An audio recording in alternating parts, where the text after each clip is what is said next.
The air in the abandoned Northwood High was thick, heavy with the dust of forgotten memories. Liam, ever the leader, pushed the creaking main door open. A groan echoed through the cavernous hall, protesting our intrusion.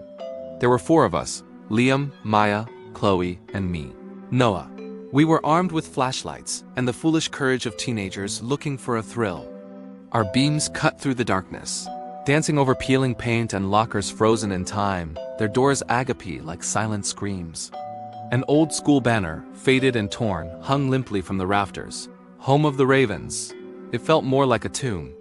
"Let's check the second floor," Liam suggested, his voice a little too loud, betraying a nervousness he was trying to hide.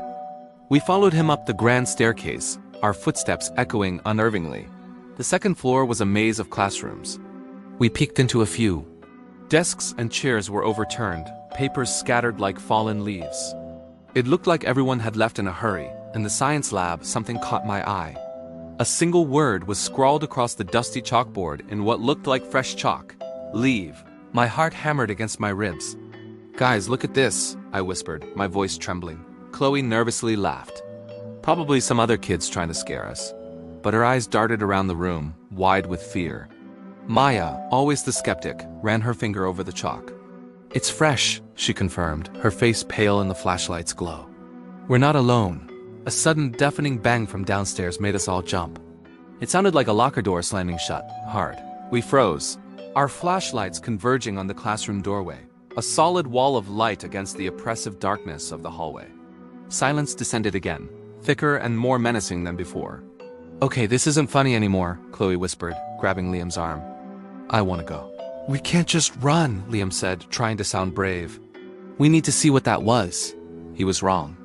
We absolutely could and should run, but nobody moved. We were paralyzed, caught between curiosity and sheer terror. Slowly, we crept back into the hallway, our lights sweeping every corner. Nothing. The hallway was empty. We started making our way back towards the staircase, moving as a tight-knit, terrified group. As we passed the music room, a faint melody drifted out. It was a simple, haunting piano tune, a child's lullaby. The door was slightly ajar. My blood ran cold. No one had been in that room when we came up. Against every instinct screaming at me to flee, Liam pushed the door open.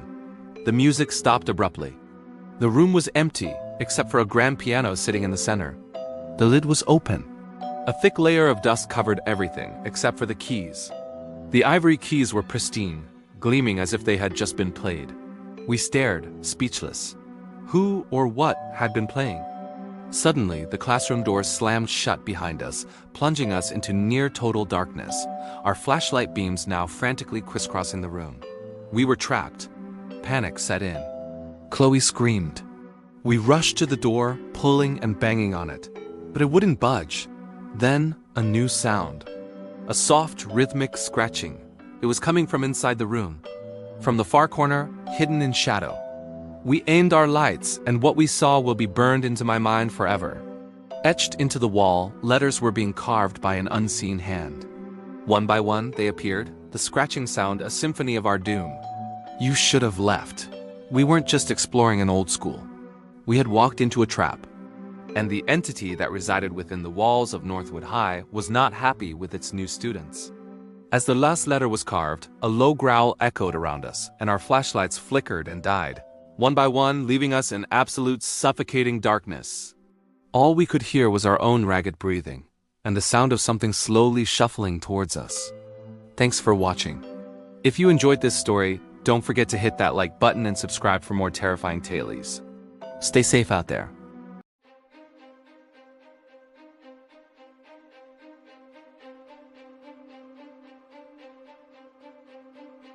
To be fair, it was the type of thing Freddy had a tendency to do. We searched the room with our lights just to be safe, but there was nothing. The bag was gone. We couldn't do much more tagging without the bag since it had all the unused paint in it. So we just went to find the guys who we assumed were on the roof by then. We went as far up as the stairs would take us, but unfortunately, they didn't lead to the roof. We wandered the floor aimlessly, checking various rooms for a way to the roof. At one point, I walked into a small side room and froze. There on the wall was another pentagram, like the one we had seen in the basement. Only this one was much more ominous. It was freshly painted, which I could tell because paint was still dripping down it.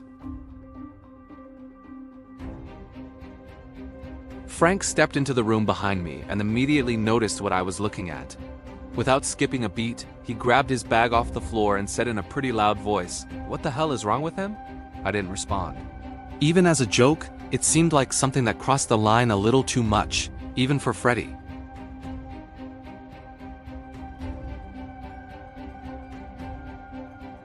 Just then, we heard rapid footsteps thundering towards us. It was Freddy and Yuri who motioned for us to follow them. We didn't even have time to be pissed at Freddy. We just ran.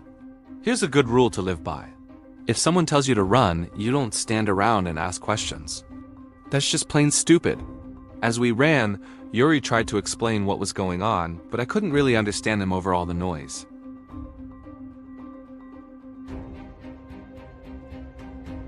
The four of us tried to find our way back to the exit, but it was a literal maze in there, especially given the circumstances. Eventually, we stopped to catch our breath at a corner in what felt like a completely different wing of the building.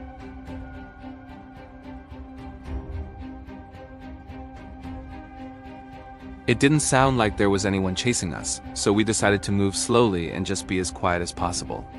After finding a stairwell, we went down a couple floors. Once we got to what we all agreed was the ground floor, we started walking through the hallway, thinking we were in the clear. But just then, this sharp hissing noise rang out from somewhere in front of us. A steady, sharp hissing. That's the best way I can describe it. It sounded like someone trying to imitate a cat. The four of us froze, hoping that whoever was down there didn't notice us. But as we were slowly and quietly retreating back the way we had come, a deep voice said something from beyond the darkness in front of us. He said, word for word, "I should have cut you when I had the chance." We didn't wait another second. We just ran. This time, I could actually hear several sets of footsteps behind us, which made things 10 times scarier than they had been before. They were yelling obscene things behind us. Stuff about how they were going to kill us and how they had all the exits covered. It was the scariest moment of my life. I thought we were going to have to run back upstairs and hide somewhere in the building. But somehow Yuri took a turn at the right moment, and up ahead we saw the original door we'd come through. We kept running even after making it outside. Then through the fence and all the way back to Yuri's car. Yuri drove off, and even though we all looked back at the school, there wasn't much we could make out on account of how dark it was. We weren't sticking around though. As we were driving away, Freddy told us their side of the story.